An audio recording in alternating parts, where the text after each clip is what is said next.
It wasn't a scream that silenced the room. It was a murmur.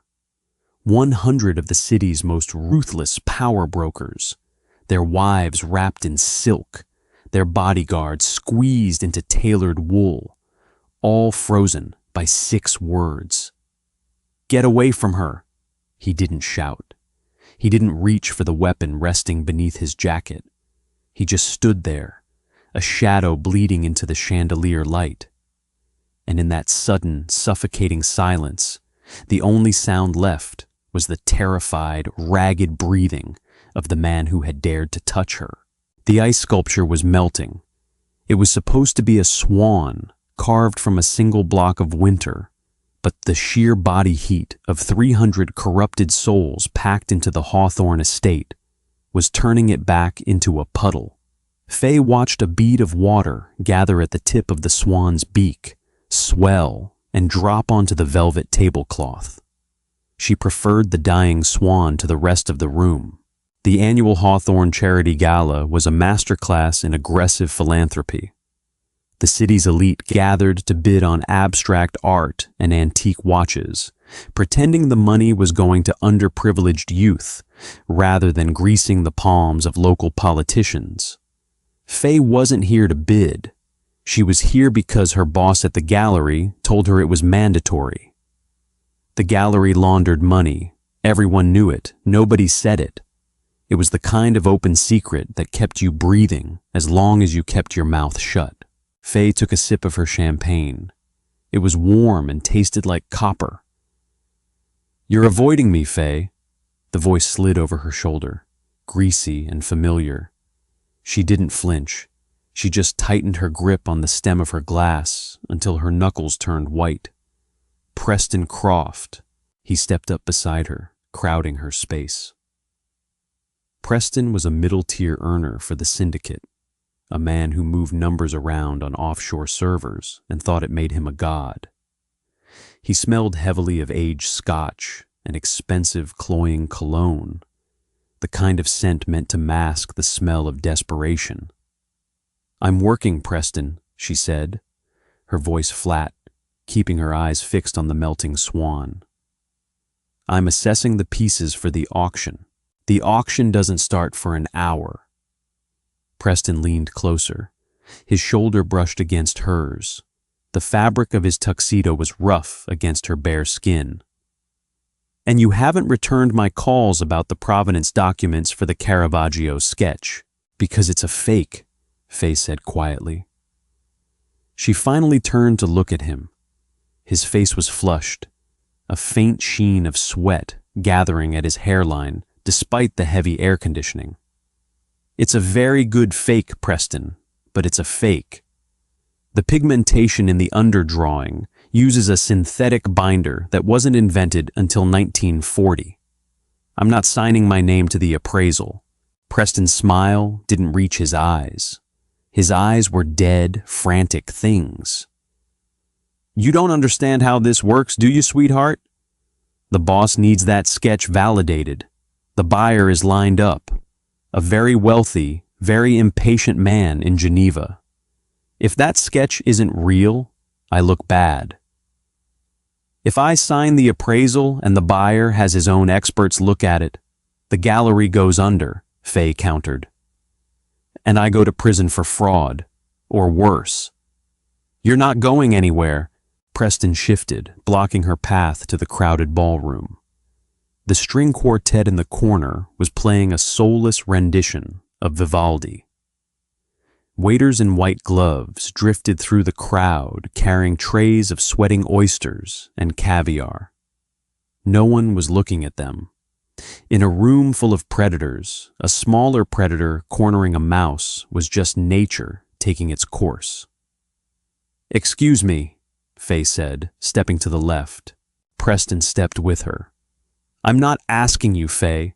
I'm telling you. You're going to go back to the office on Monday, and you're going to print out the certificate of authenticity, and you are going to stamp it." "No." It was a simple word, a short, sharp exhalation of breath. But to a man like Preston, a man entirely reliant on the illusion of his own authority. It was a physical blow. His face darkened. The veneer of the slick, high society broker vanished, leaving the ugly, violent thug beneath. He reached out, his hand snapping around her upper arm. His fingers dug into her flesh, biting down to the bone. Faye gasped, the sound swallowed by the swell of the violins and the dull roar of 100 conversations. She tried to pull away, but his grip was like a vice. "You listen to me, you arrogant little bitch," Preston hissed, his spit hitting her cheek. He leaned his weight into her, pushing her backward against the edge of the buffet table. The ice sculpture rattled. "You work for us. You belong to us. You do what you're told, when you're told, or I will make sure you end up at the bottom of the harbor with the rest of the garbage. Do you understand me?" Faye's heart hammered against her ribs, a frantic bird trapped in a cage. The pain in her arm was blinding, sharp, and radiating up to her shoulder. She looked around. A woman in a diamond necklace made eye contact with her, then quickly looked away, taking a sip of her martini. A state senator standing 10 feet away turned his back. They saw. They all saw. And not a single one of them cared. Panic, cold and sharp, began to flood her veins. She was entirely alone. She opened her mouth, ready to scream, ready to break the social contract of this twisted society and cause a scene that would likely get her killed. But at least she would go down fighting. She never got the chance. The shift in the room didn't happen all at once. It started near the grand mahogany double doors at the entrance of the ballroom. It was like a drop of ink hitting a glass of clear water. The noise began to die out in a rapid, spreading wave. The clinking of glasses ceased. The low murmur of political bribes and illicit deals fell silent. Even the string quartet, sensing the sudden vacuum of sound, faltered, the cellist dragging his bow across the strings in an ugly, discordant squeak before stopping entirely. Preston didn't notice at first. He was too focused on the fear he was trying to carve into Faye's face. He was leaning his heavy frame into hers, his fingers bruising her arm, his breathing loud and jagged. Faye noticed. She looked past Preston's shoulder. The crowd was parting. They weren't just stepping aside. They were retreating, pulling their bodies back as if making way for a controlled explosion. The sea of silk gowns and dark suits split perfectly down the middle, creating a wide, empty aisle that led directly to where she was pinned against the table. Walking down that aisle was Vincent Russo. He didn't swagger. He didn't puff out his chest. He moved with the quiet, devastating efficiency of a landslide. He was dressed in a tailored charcoal suit that looked less like a fashion statement and more like armor. His dark hair was brushed back, threading with early silver at the temples. His face was a mask of carved granite, tired, utterly devoid of warmth, and terrifyingly calm. 2 men trailed a few paces behind him, massive figures with dead eyes, but no one was looking at them. Every eye in the room, all 100 guests, was fixed on Vincent. He stopped 5 feet from the buffet table. Preston finally felt the silence. The absence of noise was suddenly deafening. He turned his head, his grip still tight on Faye's arm. When Preston saw who was standing there, the blood completely drained from his face. His skin turned the color of wet ash. Vincent looked at Preston. He didn't look at the hand on Faye's arm. He didn't look at Faye. He looked directly into Preston's eyes with a gaze so hollow and unyielding it felt like staring into an open grave. "Get away from her," Vincent said quietly. He didn't raise his voice. He didn't inflect it with anger. He spoke the words as a simple, irrefutable fact of the universe. Gravity pulls things down. Fire burns. Preston Croft gets away from her. The silence in the room was absolute. 100 people barely breathing.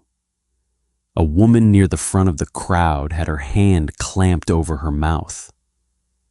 The state senator was staring at the floor.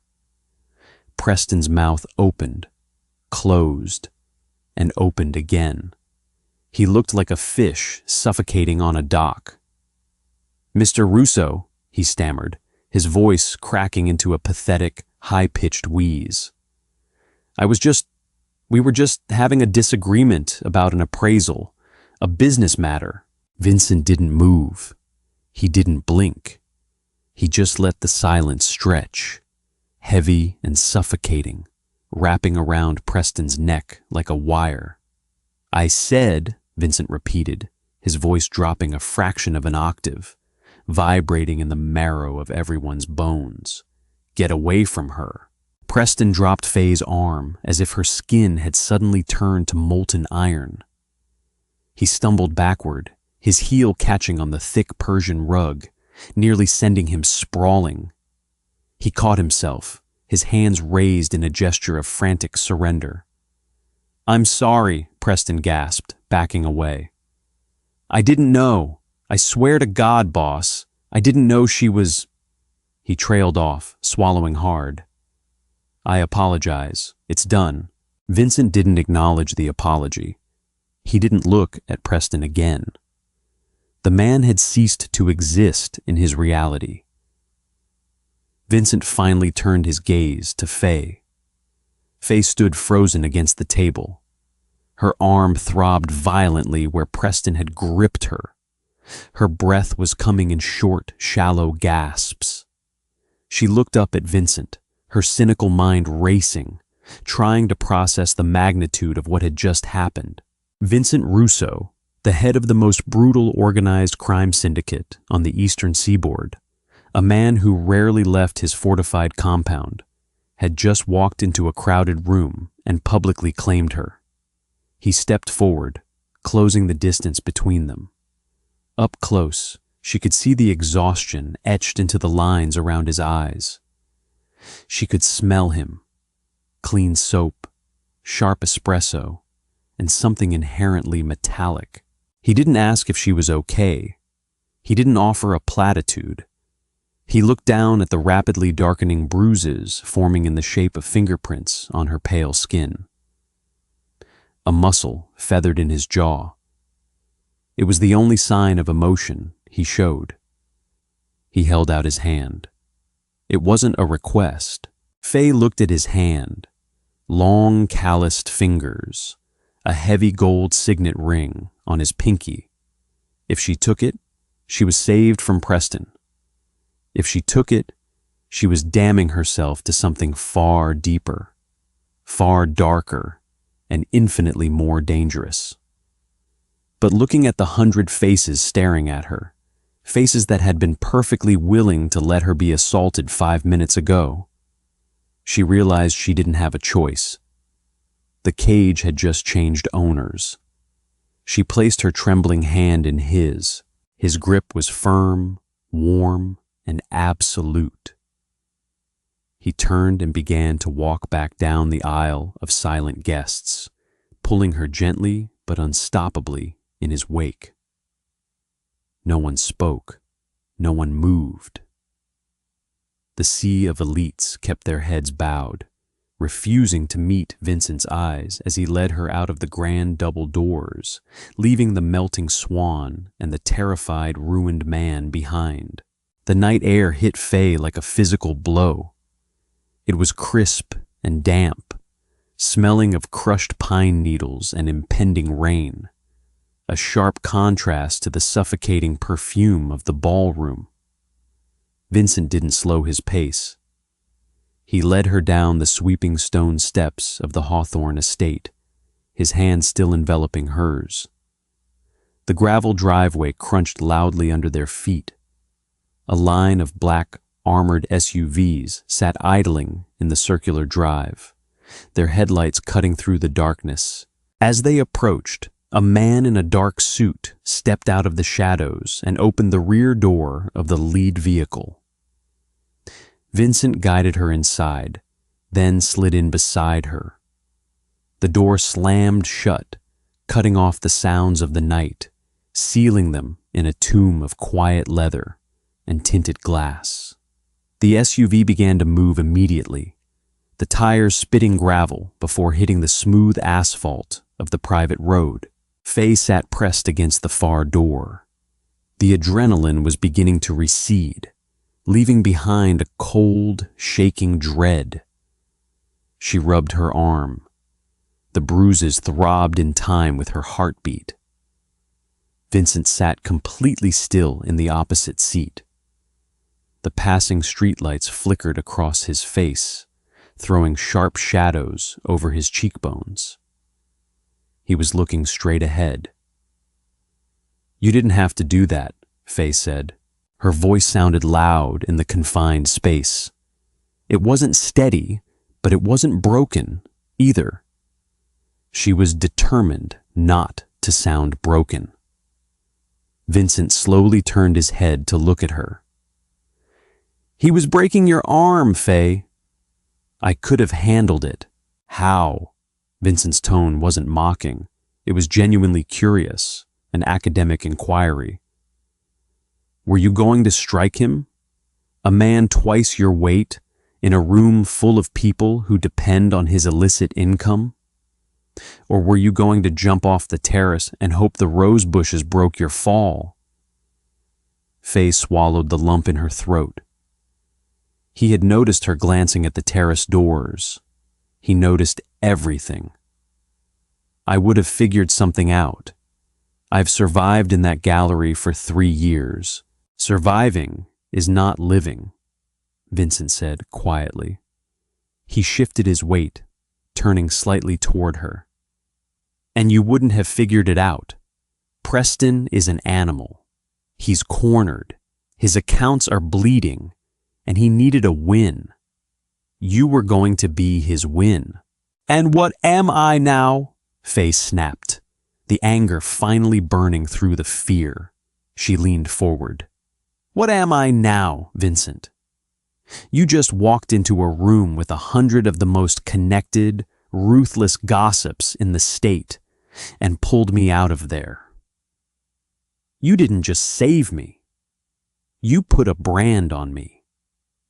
"I protected what is mine," he said simply. The words hung in the air, heavy and suffocating. "I don't belong to you," Faye said, her voice dropping to a harsh whisper. "I work for the gallery. I restore art. I don't move your money. I don't run your drugs. And I certainly do not belong to you." Vincent didn't argue. He reached into his jacket pocket and pulled out a small, folded linen handkerchief.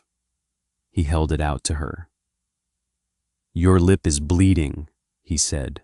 Faye hesitated, then reached up, touching the corner of her mouth.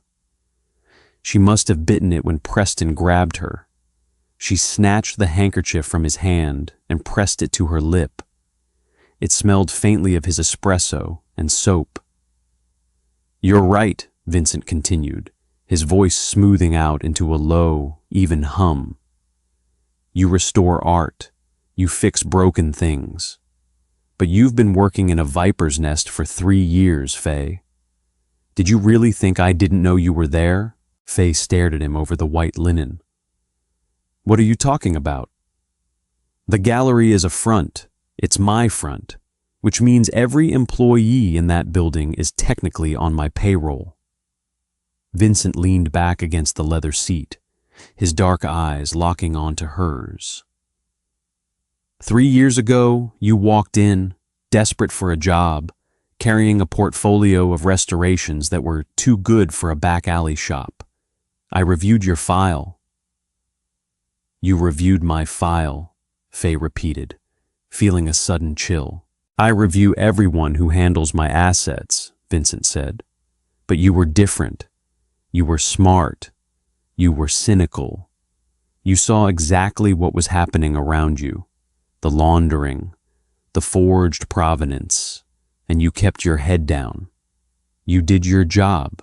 You didn't ask for a cut, and you didn't run to the police. I needed the money, Faye said defensively. My brother's medical bills. I know about your brother, Vincent interrupted softly. I know about the bills. I know you paid them off 6 months ago, yet you stayed at the gallery. Faye looked away, watching the blurred lights of the highway. She had stayed because the money was too good, because normal jobs didn't pay enough to build the safety net she swore she would never live without again. She had stayed because the danger had felt distant, abstract. Until tonight. Preston has been skimming from the offshore accounts, Vincent said, changing the subject with whiplash speed. He's been trying to cover the holes by forcing the gallery to sell high-end forgeries. The Caravaggio sketch was his desperate play. Faye looked back at him. You knew? I knew, Vincent confirmed. I let him run with it to see who he would implicate, who he would try to drag down with him. I was waiting to see who he would threaten. You used me as bait, Faye breathed out, the realization twisting in her gut. You let him corner me. No. The word was sharp, slicing through the air like a blade. The calm mask cracked for a fraction of a second, revealing a flash of absolute, terrifying violence beneath. Vincent leaned forward, the space between them vanishing. I let him steal from me. I let him lie to me. But the second he put his hands on you, his life was forfeit. Faye's breath hitched. She was pressed against the door, but she couldn't look away from his eyes. There was a raw, undeniable truth burning in them. Why? She whispered. Why do you care what happens to me? Vincent looked at her for a long time. The streetlights washed over his face in rhythmic flashes. He reached out slowly. Faye tensed, but she didn't pull away. He didn't touch her face. Instead, his fingers brushed against the fabric of her dress, just below the bruising on her arm. His touch was impossibly gentle, a ghost of pressure. Because in a world full of liars, thieves, and butchers, Vincent said softly, you are the only real thing I have looked at in 3 years, and I am entirely done pretending I can watch you from afar. The SUV banked hard, taking the exit that led away from the city, away from the gallery, and into the deep, heavily guarded woods where Vincent Russo built his life. Faye looked out the window. The city lights were fading behind them. She had escaped Preston Croft. But as the iron gates of Vincent's compound rose up in the distance, she realized the terrifying truth. She hadn't escaped at all. She had just been caught by a much larger, much darker predator.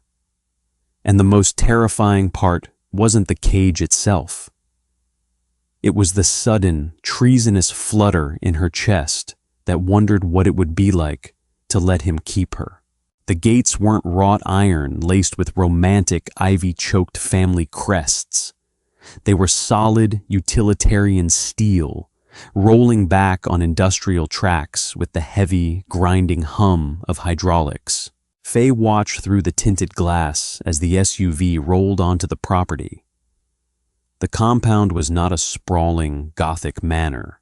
It was a brutalist fortress of poured concrete, dark timber, and reinforced glass, designed by an architect who clearly prioritized bullet trajectories over aesthetic charm. It sat heavy and low against the tree line, a modern bunker masquerading as a high-end estate. Security was not hidden. It was an explicit feature of the landscape. Men in dark, weatherproof jackets stood at intervals along the perimeter. A pair of Belgian Malinois paced the edge of the manicured lawn, their breath pluming in the damp night air. No one looked at the cars. They looked outward, their attention fixed on the dark woods beyond the floodlights. The SUV stopped under a massive concrete portico. The driver cut the engine. The silence that followed was dense, broken only by the rhythmic ping of cooling metal. Vincent didn't wait for a door to be opened for him. He pushed his door open and stepped out into the night, buttoning his jacket with a single, fluid motion. He didn't look back to see if she was following. He expected it. Faye sat for 3 seconds. 3 seconds to breathe in the recycled leather air of the car and acknowledge that the life she knew 2 hours ago was dead. Then she opened her door and stepped out into the cold. The damp air bit into her bare shoulders. She shivered, crossing her arms over the ruined silk of her gala dress. Vincent was already halfway to the heavy oak front door. He paused, turning slightly. He didn't say anything, but the subtle shift in his posture was an undeniable command to catch up. Inside, the house was a temperature-controlled vacuum. It smelled of ozone, expensive cedar, and nothing else. The foyer was vast, floored with dark slate. There were no photographs, no umbrellas leaning in a stand, no mail tossed on a console table. It looked like a very expensive hotel lobby the day before it opened to the public. A man was waiting in the hall. He was older, perhaps in his late 50s, with a neatly trimmed gray beard and a face lined with decades of stress. He wore a simple gray suit and held an electronic tablet. "Boss," the man said. His voice was a gravelly baritone. He glanced at Faye, his eyes catching the bruising on her arm for a microsecond before snapping back to Vincent. "Perimeter is locked. The Geneva buyer is calling every 20 minutes, and the situation at the Hawthorne estate is being managed." "Tell Geneva to wait," Vincent said, slipping off his suit jacket and handing it to the older man. "If he calls again, block the number until morning. And Thomas?" "Yes, sir. Get a doctor here in the morning." "I don't need a doctor," Faye interrupted. Her voice bounced off the slate walls, sounding sharper and louder than she intended. Both men looked at her. Thomas's expression remained perfectly neutral, a professional blank slate. Vincent, however, just stared at her with that same hollow, heavy exhaustion. "Your arm is swelling," Vincent said. It wasn't a debate, it was an observation of physics. "And your lip is still bleeding. Thomas will show you to a room. There are clean clothes in the closet. The bathroom is stocked." "And then what?" Faye asked, digging her heels into the slate floor. "I just go to sleep? I wake up tomorrow and pretend I'm your house guest? I have an apartment, Vincent. I have a cat. I have a life. You have an apartment that Preston Crofts Associates know the address to," Vincent corrected, his voice dropping to that low hum that vibrated in her teeth. "You have a life that currently intersects with a very messy, very violent internal audit of my organization. You will stay here until the audit is complete." "Am I a prisoner?" "If you were a prisoner, Faye, you wouldn't be standing in the foyer asking me questions," Vincent said. "You would be in the basement. You are here because I can guarantee you will wake up tomorrow morning. That is the only thing that matters tonight." He didn't wait for her to argue. He turned and walked down a long hallway, his footsteps completely silent on the thick runners, disappearing into the shadows of the house. Faye stood alone with Thomas. The older man tapped a command into his tablet, the screen briefly illuminating his weathered face. "If you'll follow me, miss," Thomas said politely. Faye didn't move. "Did he kill him?" Thomas stopped. He didn't turn around. He just stood with his back to her, perfectly still. "Mr. Croft violated several core tenets of his employment," Thomas said, his tone as flat and factual as a recorded automated message. "His contract has been terminated. This way, please." Faye felt the blood leave her extremities. Terminated. The euphemism was heavier than the truth. She swallowed the nausea rising in her throat, tightened her grip on her own forearms, and followed Thomas up the stairs. The room she was given was large, sparse, and immaculate. The bed was a massive island of white linen. The windows were floor to ceiling, but they didn't open. The glass was an inch thick. She walked into the adjoining bathroom and turned on the harsh vanity lights. She stared at herself in the mirror. Her mascara had smudged, leaving dark hollows under her eyes. The bruise on her arm was blooming into a vicious, mottled purple in the shape of 4 large fingers and a thumb. Her bottom lip was split and swollen. She looked like a victim. She hated it. Faye stripped off the expensive borrowed dress and let it pool on the marble floor. She found a heavy black cotton t-shirt in the closet. It smelled faintly of standard-issue laundry detergent, not of Vincent, and pulled it over her head. It swallowed her frame, hitting midway down her thighs. She lay down on top of the covers of the massive bed. She didn't turn off the lights. She lay awake for hours, listening to the heavy silence of the house, waiting for a scream that never came, realizing that true violence didn't announce itself with noise. True violence was perfectly, terrifyingly quiet. Morning didn't break over the compound. It seeped in. A heavy, gray, overcast sky filtered weak light through the bulletproof glass. Faye woke up with a sharp ache radiating from her shoulder down to her elbow. She sat up, her mind instantly sharp. She didn't have the luxury of disorientation. She was in a Mafia Boss's house, wearing an oversized t-shirt, and she needed a very clear set of rules if she was going to survive the day. She found the bathroom stocked with unopened, generic toothbrushes and clinical-grade face wash. After scrubbing the remnants of yesterday's makeup off her face, she padded out of the bedroom. The house was active, but hushed.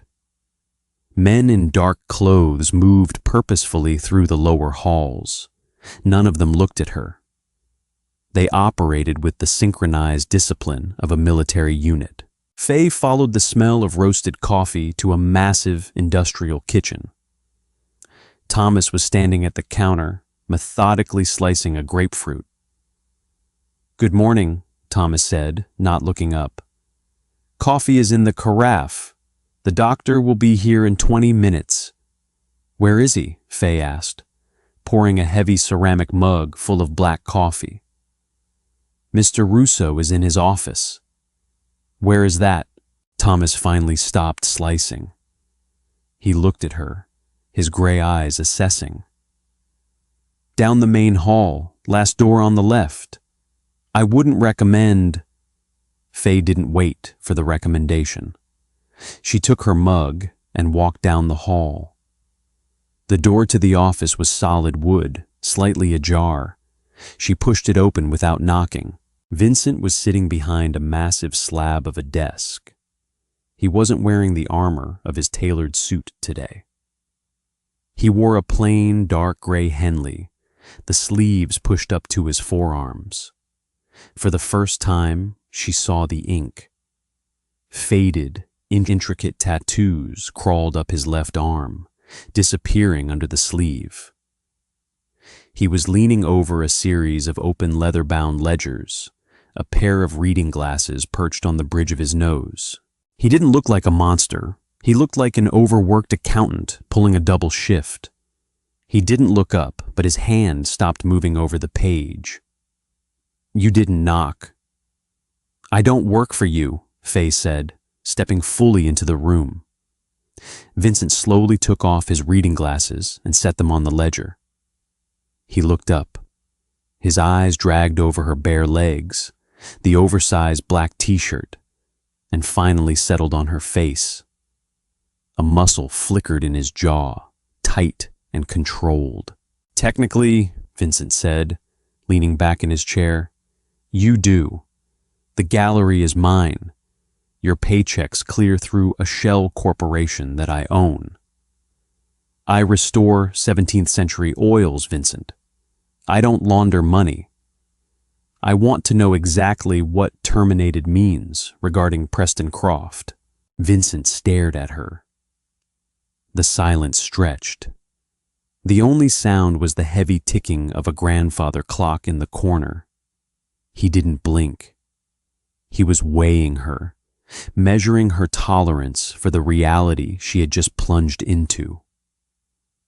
"Preston was a liability," Vincent said quietly. "He stole from the organization. He forged documents, and he made a public spectacle of laying his hands on an asset I value. He is currently at the bottom of the Delaware River, anchored by 90 pounds of scrap iron. He delivered the information without malice, without pride. It was a weather report." Faye's stomach dropped.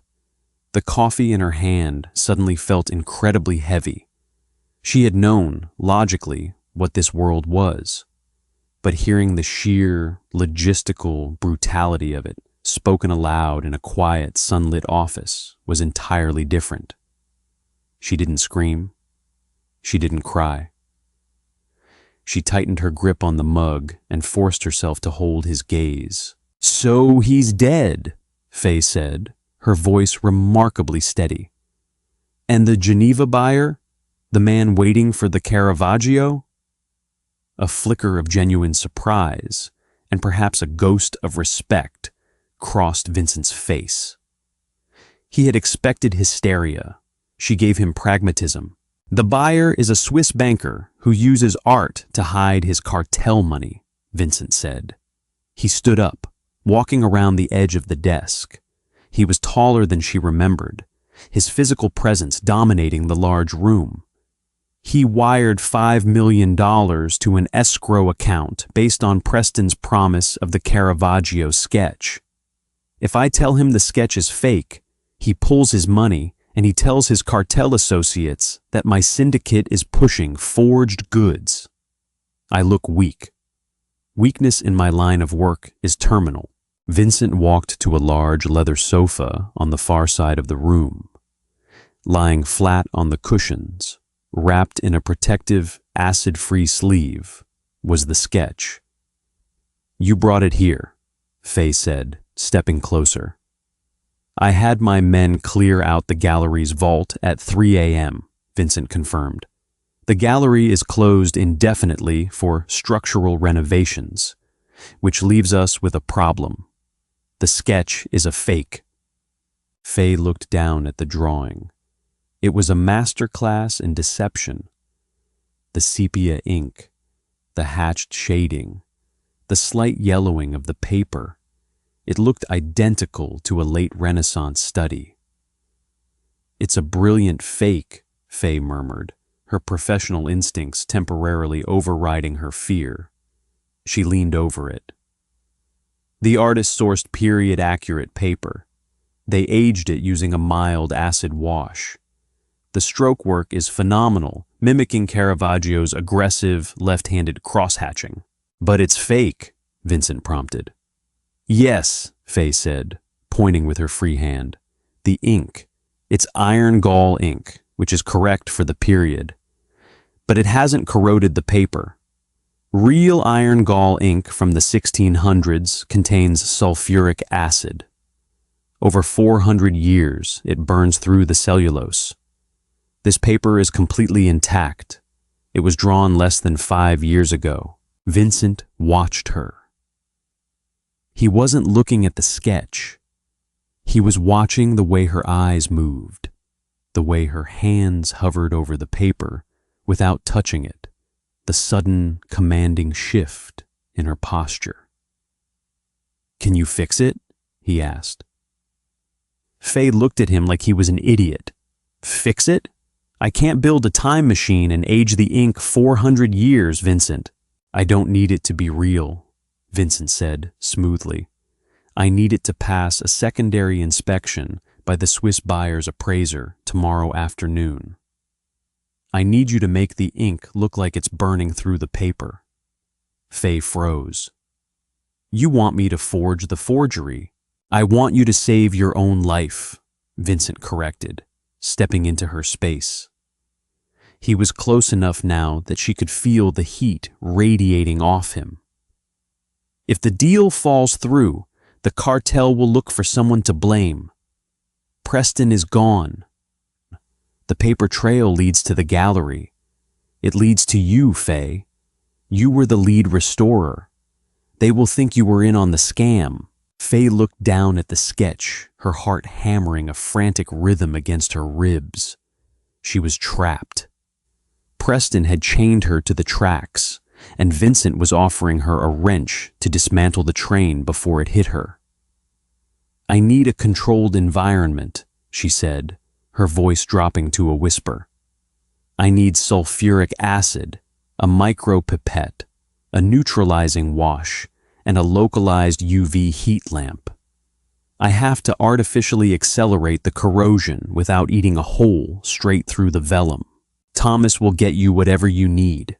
Vincent reached out. Faye instinctively flinched, pulling her bruised arm back. Vincent stopped. His hand hovered in the air between them. The cold, mechanical mob boss fractured for a second. A flash of something violent and protective surging in his dark eyes as he looked at the purple handprint on her skin. He slowly lowered his hand, gripping the edge of the leather sofa instead. "The doctor is waiting," he said, his voice tight. "Get your arm looked at. Then you go to work." By mid-afternoon, the guest bedroom had been transformed into a makeshift laboratory.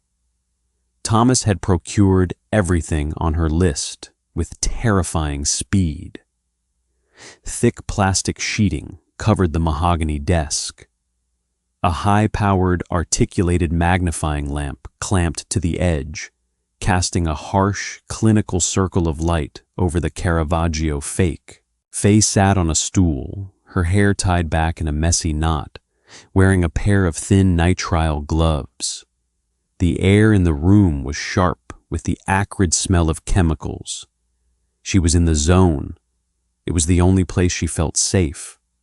When she looked through the magnifying glass, the world shrank down to microscopic fibers of cellulose and the precise application of corrosive agents. There were no cartels. There were no dead men at the bottom of the river. There was only the chemistry of deception. She held a micropipette, a tool usually reserved for genetic sequencing, loaded with a highly diluted solution of sulfuric acid. She hovered it over a dense cluster of cross-hatching in the drawing. Her hand was perfectly steady. Her bruised left arm rested on the table, a dull, throbbing anchor. She squeezed a fraction of a drop. The acid hit the paper. She counted to 3 in her head. 1, 2, 3. She immediately swabbed the area with a neutralizing alkaline base. She pulled back and looked through the glass. The ink had blurred slightly, the paper beneath it thinning, turning brittle and brown. It looked exactly like 4 centuries of slow chemical decay. She exhaled a long breath. 1 down, 200 to go. "Your hand doesn't shake." Faye jumped, her elbow knocking a small bottle of distilled water. It didn't spill, but her heart slammed into her throat. She spun around on the stool. Vincent was standing just inside the doorway. He had changed into a dark suit, sans tie, the collar of his shirt unbuttoned. He looked like a man preparing for a war council. He had been standing there, completely silent, watching her. "You need to stop sneaking up on me," Faye snapped, pulling down her surgical mask. "If I drop this pipette, I burn a hole through your $5 million problem, and we both end up on a cartel hit list." Vincent didn't apologize. He walked slowly into the room, crossing the floor until he was standing just outside the circle of the work lamp. He looked down at the drawing. "It's working," he observed. "Of course it's working," Faye said, stripping off her gloves and tossing them into a waste bin. "I know what I'm doing. It's tedious, but I can mimic the iron gall burn. The Swiss appraiser won't be looking for artificially accelerated decay. He'll just be looking for the decay itself to verify age." Vincent nodded slowly, his eyes shifting from the paper to her face. "The doctor said there are no fractures in your arm, just deep tissue contusions." "I'll live," Faye said dryly. She rubbed her shoulder. The painkillers the doctor gave her were making the edge of the world a little soft, but she fought to keep her mind sharp.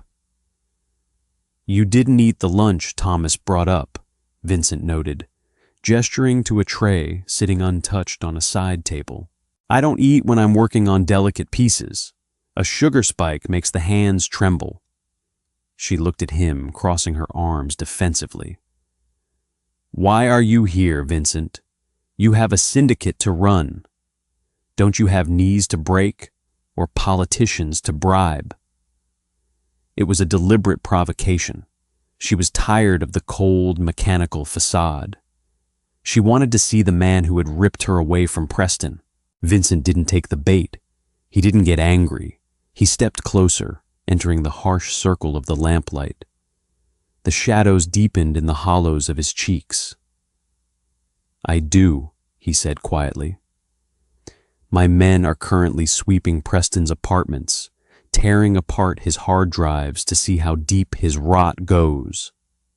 I have 3 lieutenants sitting in the dining room, waiting for my orders on how to restructure the money laundering operation now that the gallery is burned." "Then go give them orders," Faye challenged. "I will." Vincent reached out. This time, he didn't stop when she tensed. His large hand closed gently over her uninjured right shoulder. His thumb brushed against the collar of her oversized shirt. "But right now, I am standing here, verifying that the one thing in my life that isn't rotting from the inside out is still breathing." Faye's breath hitched. She stared up at him. The sheer gravity of his words anchored her to the stool.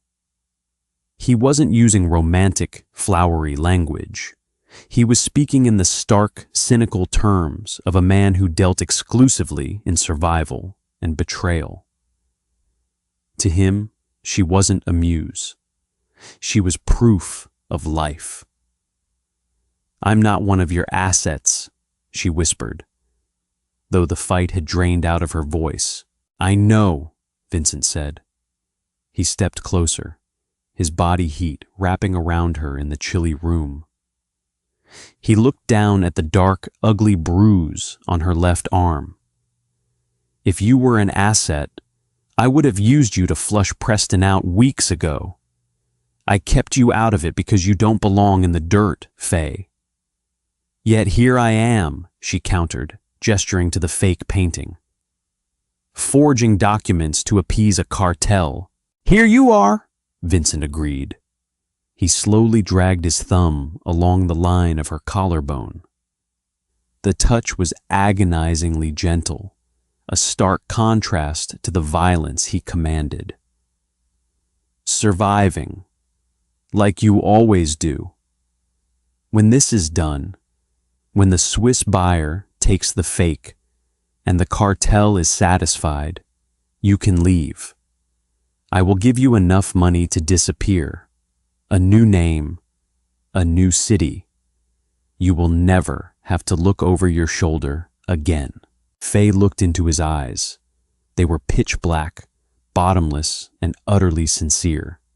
He was offering her the ultimate exit, freedom, bankrolled by blood money. But as she looked at him, smelling the gunpowder and expensive soap embedded in his clothes, she felt a terrifying, cynical truth take root in her chest. She had lived her whole life playing by the rules, scraping by, terrified of the shadows, and it had gotten her assaulted in a ballroom while 100 good people watched and did nothing. Vincent was a monster. He admitted it. He lived it. But he was the only person who had ever stopped the world to ensure she was safe. "And what if I don't want to disappear?" she asked. The words hung in the chemically laden air. Vincent's hand froze on her shoulder. The steady, measured rhythm of his breathing stopped.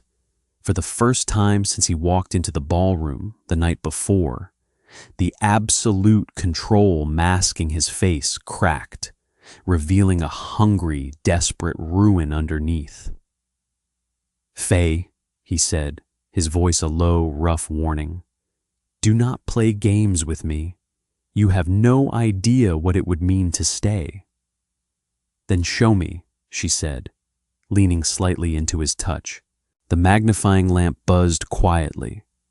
The acid continued to eat away at the false history on the table.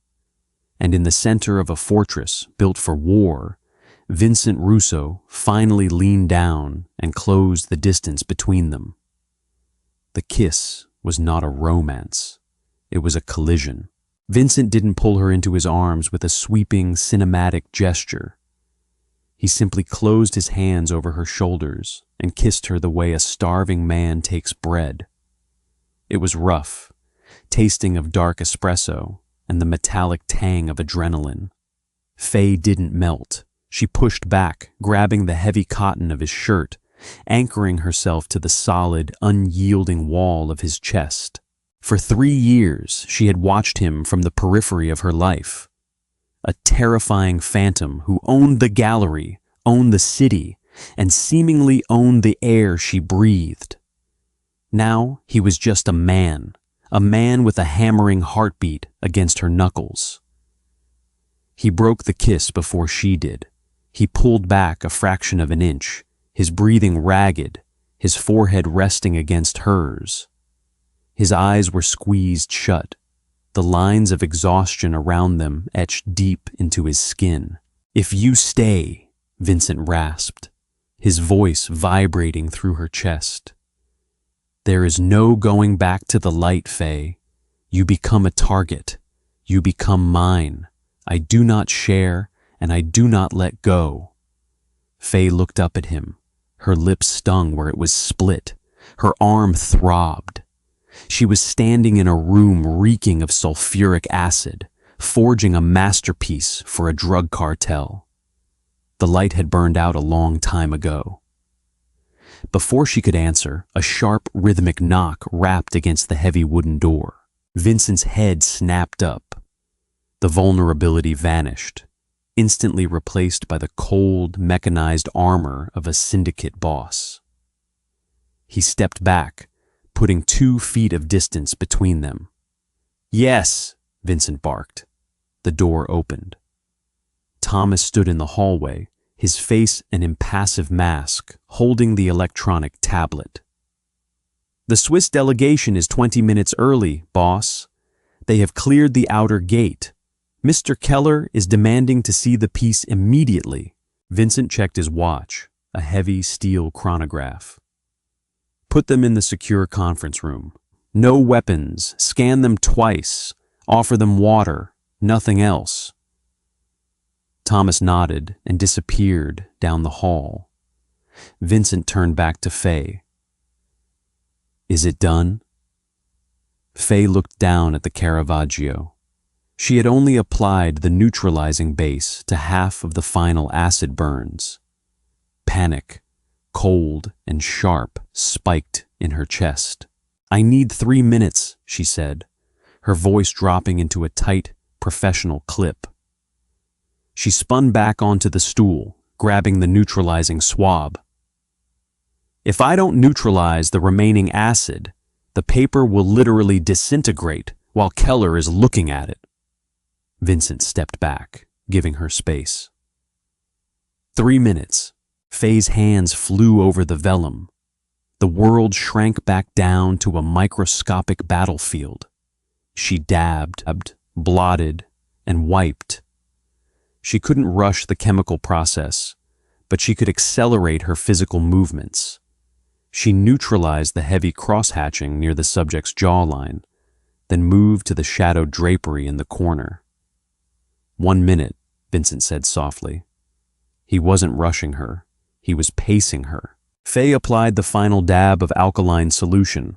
She grabbed a soft, lint-free microfiber cloth and gently pressed it over the treated areas, absorbing the excess moisture. She pulled away and flipped on the localized UV heat lamp for exactly 10 seconds to flash dry the vellum. She turned off the lamp. She looked through the magnifying glass. The ink was perfectly, beautifully ruined. It looked 400 years old. "It's done," Faye said, exhaling a breath she felt she had been holding since last night. She carefully slid the sketch into a rigid, archival quality sleeve. Vincent walked over. He didn't look at the drawing. He looked at her. He reached out and gently tucked a stray strand of hair behind her ear. It was a terrifyingly intimate gesture from a man preparing to face down cartel operatives. "You walk in behind me," Vincent instructed, his tone dead serious. "You do not speak unless spoken to. You are my lead appraiser. If Keller presses you, you blind him with science. You do not show fear." "I'm not afraid of an art appraiser," Faye said, picking up the heavy folder containing the drawing. "You should be," Vincent replied, turning toward the door. "Keller isn't just an appraiser. He's the cartel's executioner. If he thinks we are lying, no one walks out of that conference room." The secure conference room was located in the basement of the compound. It was a concrete bunker lined with acoustic panels and dominated by a massive stainless steel table. The air was frigid, pumped heavily with filtration units to eliminate any ambient dust or moisture. 3 men stood on the far side of the table. 2 were built like freight trains, wearing ill-fitting suits that barely concealed the bulk of shoulder holsters. The 3rd man was Keller. He was thin, completely bald, and wore a bespoke Navy suit that cost more than Faye's annual salary. He had the cold, dead eyes of a shark. Vincent walked into the room first. He didn't offer his hand. He didn't smile. He simply walked to the head of the steel table and stopped. Faye filed in behind him, clutching the portfolio to her chest. Thomas stood silently by the door. "Mr. Russo," Keller said. His accent was thick, precise, and devoid of warmth. "I apologize for the early arrival. My employer is anxious to conclude this transaction." "Punctuality is never an insult, Keller," Vincent replied smoothly. He gestured to the table. "My lead restorer has prepared the piece for your inspection." Faye stepped forward. She placed the portfolio on the steel table. Her hands didn't shake. The bruising on her left arm was hidden beneath a long-sleeved dark silk blouse Thomas had procured for her, but it throbbed a steady, painful rhythm, keeping her grounded in reality. She opened the portfolio and carefully slid the Caravaggio sketch onto the table. Keller didn't say a word. He pulled a pair of white cotton inspection gloves from his pocket and slipped them on. From his leather briefcase, he produced a jeweler's loupe, a high-powered UV flashlight, and a digital micrometer. Silence descended on the room. It was thick, oppressive, and heavy with the threat of violence. The two cartel bodyguards watched Vincent.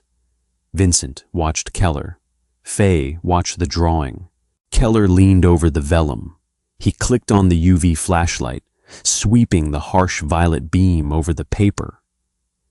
He was looking for modern optical brighteners, synthetic fibers that glowed under blacklight. The paper, authentically sourced from the 17th century, remained dull and lifeless. He turned off the flashlight and fitted the loupe to his right eye. He leaned in inches from the paper. Faye's heart hammered against her ribs. She kept her face completely blank. She mentally reviewed the chemical bonds she had just severed, the fibers she had burned. It was a perfect forgery, but perfection was subjective when viewed through the lens of a killer.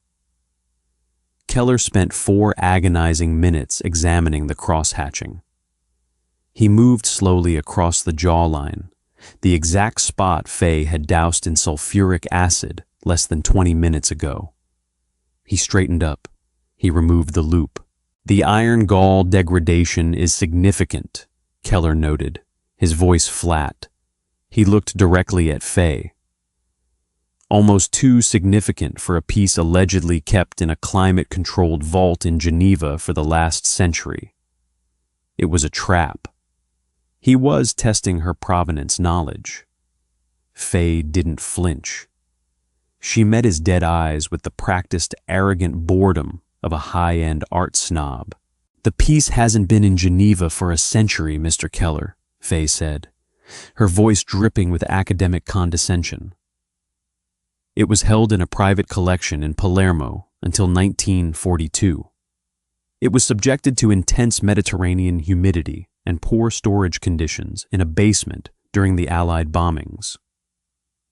The degradation you are looking at is the result of fluctuating dew points reacting with the sulfur in the ink over an 80-year period before it was finally stabilized in the Swiss vault." She lied flawlessly. It was a story Preston had drafted weeks ago, but she delivered it with the conviction of absolute truth. Keller stared at her. He was searching for a micro-expression, a nervous twitch, a bead of sweat. Faye gave him nothing. She was a woman who had survived the chaotic, violent whims of the art underworld. A cartel accountant wasn't going to break her. Keller looked back down at the drawing. He traced a gloved finger lightly over the edge of the paper. "The paper checks out. The ink degradation matches the historical timeline," Keller finally said. He turned to Vincent. "The piece is authenticated." The collective drop in blood pressure in the room was almost audible. Keller reached into his jacket pocket and pulled out a heavy, encrypted smartphone. He tapped a brief message and hit send. 10 seconds later, Vincent's own phone buzzed in his pocket. Vincent pulled it out, glanced at the screen, and nodded. $5 million had just cleared the offshore accounts. "A pleasure doing business, Mr. Russo," Keller said, carefully sliding the drawing back into the archival sleeve and placing it in his briefcase. "My employer will be very satisfied." "Safe travels back to Geneva, Keller," Vincent replied. The 3 men turned and walked out of the concrete bunker. Thomas followed them, securing the heavy door behind them. Faye stood frozen by the steel table. The adrenaline that had been keeping her upright suddenly evaporated, leaving behind a profound, hollow exhaustion. Her knees felt like water. She gripped the edge of the table to steady herself. Vincent turned to her. The cold, mechanical mob boss melted away, replaced by the man who had kissed her upstairs. He crossed the room in 2 strides, his hands coming down to grip her waist, steadying her. "You held your ground," Vincent said quietly, a fierce, undeniable pride burning in his dark eyes. "You looked the devil in the face, and you lied like a professional." "I lied to survive," Faye whispered, her head dropping forward to rest against his chest. She could hear his heart beating, steady and strong. "Is it over?" "The cartel is satisfied. Preston is gone. The gallery will be scrubbed and reopened under a new LLC by next month." Vincent let go of her waist and stepped back. He reached into his jacket pocket. He pulled out a thick, heavy manila envelope and placed it on the steel table between them. Faye looked at it. "What is that?" "Your exit," Vincent said. His voice was completely devoid of emotion, a forced, brutal neutrality.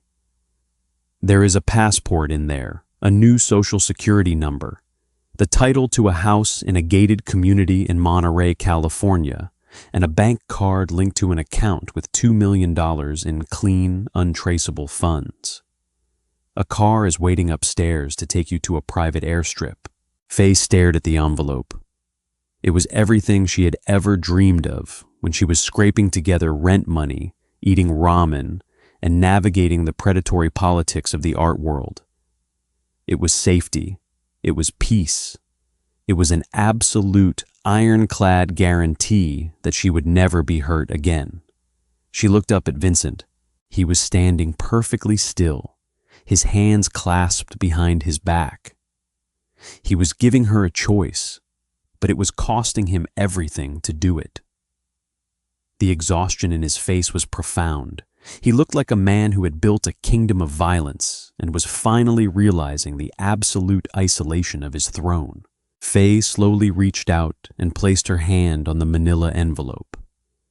The paper was rough under her fingertips. It represented a life of quiet anonymity. She would wake up, look at the ocean, perhaps open a small, legitimate restoration shop. She would be safe. She thought about the Hawthorne Charity Gala. She thought about the 100 safe people in tailored suits and silk gowns who had watched Preston Croft break her arm and had simply turned their heads. Safety was an illusion. The world was a fundamentally violent place, run by predators and cowards. The only difference between the elite society of the city and the brutalist concrete compound she was currently standing in was honesty. Vincent didn't hide his nature behind charity auctions and fake smiles. He was a monster, yes, but he was a monster who had leveled his world to protect hers. Faye slid the envelope across the stainless steel table, pushing it back toward Vincent. Vincent looked at the envelope, then slowly up at her face. His jaw tightened. "Faye, do not make a decision based on adrenaline. If you walk out that door, you are free. If you stay..." He trailed off, the gravity of the alternative hanging heavy in the freezing air of the bunker.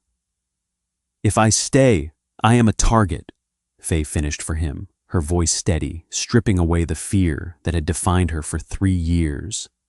"I belong to you. I become part of this." "Yes." "Good." The single word echoed off the concrete walls. Faye walked around the steel table.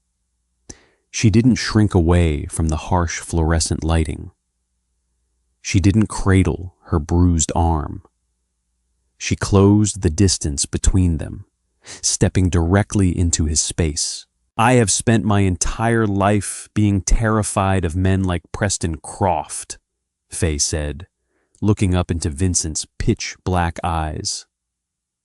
"I have played by the rules of a society that doesn't care if I live or die. I am done playing the victim, Vincent. I don't want to disappear to California and pretend the dark doesn't exist." Vincent stared at her, the rigid control he maintained over his entire empire beginning to fracture. "You don't know what you are asking for." "I know exactly what I am asking for," Faye said. She reached up, placing her hand flat against his chest, right over his heart. "I am asking for the one man who looked at me in a room full of cowards and said, 'Get away from her. I am choosing my monster. A ragged, heavy breath tore through Vincent's chest. The forced neutrality vanished. He reached out, his hands gripping her face, his thumbs tracing the line of her cheekbones. It wasn't a gentle touch. It was an absolute, undeniable claim. "If you stay," Vincent murmured, his face inches from hers, his voice thick with a dark, territorial possessiveness. "There is no going back.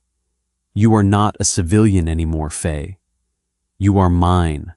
My life is your life. My enemies are your enemies." "I know," she whispered. "I will burn down half this city before I let anyone touch you again." "I know." He kissed her. This time, there was no hesitation, no holding back. It was a kiss that sealed a pact. It was deep, consuming, and fiercely protective. Faye wrapped her arms around his neck, pulling him closer, anchoring herself in the storm of his reality. She tasted the absolute power of the man holding her, and for the first time in her life, she didn't feel afraid. She felt invincible. They finally broke apart, the silence of the bunker wrapping around them like a heavy blanket. Vincent kept one arm wrapped tightly around her waist, refusing to let her step back. He looked down at her, a profound shift settling over his features. The exhaustion was still there, but the isolation was gone. "Come," Vincent said softly. He led her out of the basement, up the stairs, and into the sprawling, brutalist living room on the main floor. The heavy bulletproof glass windows looked out over the vast expanse of the forested compound. The sun had finally broken through the gray, overcast sky, casting long, sharp shadows across the manicured lawn. The armed guard still walked the perimeter. The Belgian Malinois still paced the fence line. It was a fortress preparing for an endless war. Faye stood by the window, her bruised arm resting against the cool glass. Vincent stood directly behind her, his chest flush against her back, his arms wrapping around her waist. He rested his chin on the top of her head. "It's an ugly world out there," Vincent said, watching the tree line. "I know," Faye replied, leaning her weight back into his solid frame. She looked out over the compound, no longer seeing a prison, but a kingdom. "But it's our world now." Vincent's arms tightened around her.